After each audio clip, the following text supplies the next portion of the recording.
Well, you've got temperatures sitting in the 60s across Acadiana, 66 in New Iberia. You've got Lafayette at about 67, 66 down over towards the Ville Platte as well, with the lower 70s down a little bit closer to the coastline. You got 72 in Pecan Island, 71 out over towards Morgan City, and Cameron coming in right around 73 so far. Beautiful start to the day. It is not bad out there at all. Dew point's been running a little bit on the lower end as well. You've got nice clear skies out there, and you're going to see some sunshine out there early.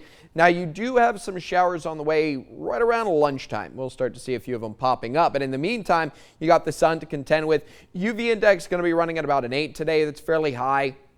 It gives you about 20 minutes out there before you do start to burn without sunscreen or anything like that. So if you are going to be out for an extended period of time, grab the sunscreen, throw it on, get some shade if you can, and then hat, sunglasses, all of that. We're back to that time of year again where it's time to start talking about make sure that you drink your water and finding shade and not overdoing it in the heat, because we're sitting in the 80s today, but we start to get up into the 90s as we get into the end of the weekend, and next week in particular looks to be our first real hot week, consistently seeing those highs in the lower 90s, lows sitting down in the lower 70s, anywhere from about 70 getting up to about 73. I think, by the time you get to the end of that 10-day forecast there.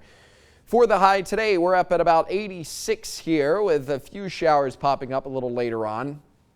You'll start to get the shower activity arriving right around lunchtime today. Isolated activity shouldn't be too bad out there. You'll go through an hour or two where you'll see those showers popping up across the area. The focal point looks to be I-10 in areas towards the south. Your overnight lows tonight are going to drop down to around 69 degrees, so you'll stay in that range as you move forward through the rest of the week. Today and tomorrow really don't look bad. We start to warm up again by the time we get to Friday and then Saturday. And a good time to remind everyone that this time of year, you never really want to leave anything in your car, not kids, pets, or anything like that. Here's the reason why. Let's run through some of these numbers as a reminder before we get to the hottest time of the year. This is 70 degrees outside your car. After an hour, already sitting up at about 112 degrees. After 10 minutes, it's already at 90.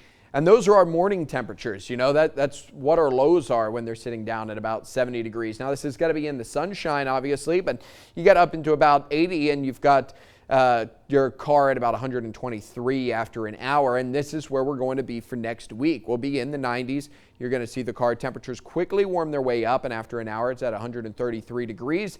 After 10 minutes it's already over 100 degrees. So again, please, this time of year, make sure that we're using common sense, and I know to a lot of people it is just common sense, but there's reports every year of this. So the reminder, as we get into the hottest part of the year, don't leave anything in your cars. It warms up very, very quickly. High today, 86 degrees. Your low tonight, 69.